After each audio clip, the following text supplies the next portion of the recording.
Biosphere reserves, much more than a natural protected area. Without people, there are no biosphere reserves. They are part of them. They will be the engine of the reserve, and upon them will depend the fundamental objective, the coexistence between man and nature, the development of society, and the respect for the natural, geological, and cultural heritage. In a reserve, we seek sustainable development models, and we approach this goal by promoting projects in very different areas: sustainable tourism, scientific investigation, organic production, supporting local traditions.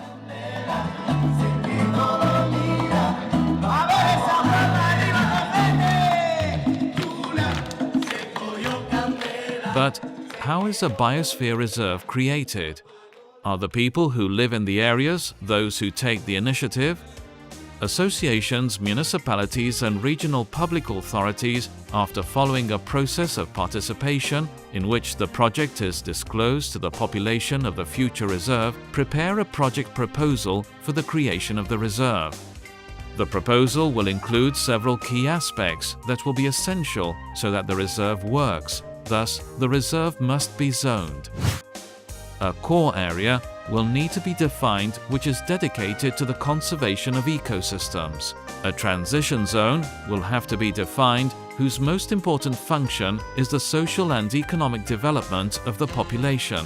And finally, a buffer zone will be marked out, which will be sandwiched between those two areas and which will aim to minimize the negative effects of human activities in the core area.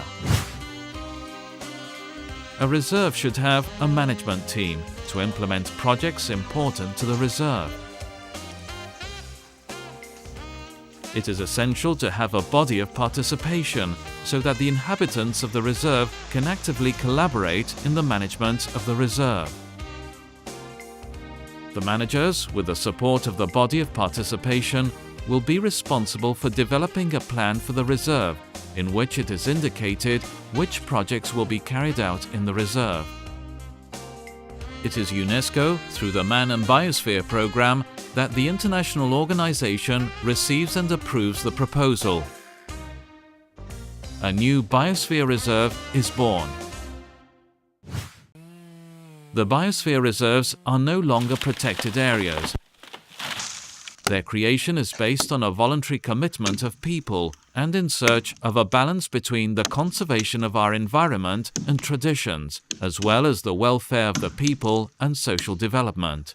In the reserves, there are many examples of human and respectful activities compatible with the conservation of the natural heritage. Well, in the region of El Espinar, there is a very important forestry tradition. On the one hand, the wood. The Scots pine has presented the #1 income to the municipal coffers. And as for the resources of the neighborhood of El Espinar, this is based fundamentally on the collection of firewood. It's an area where there is no agriculture, where industry is scarce. Livestock is based on single-family farms. Therefore, the only economic resource was the forest, which meant going to the mountain for wood, which helped them to maintain their homes and families. The work that the forestry officers have carried out is very important in its conservation, together with the cabarreros, the men who carry down the firewood, the woodmen, the ranchers, as well as the hunters. The combination of all the efforts that were made in the field, preserving and respecting the forest environment, has meant that today we have a wonderful enclave, which has resulted in it being declared a biosphere reserve.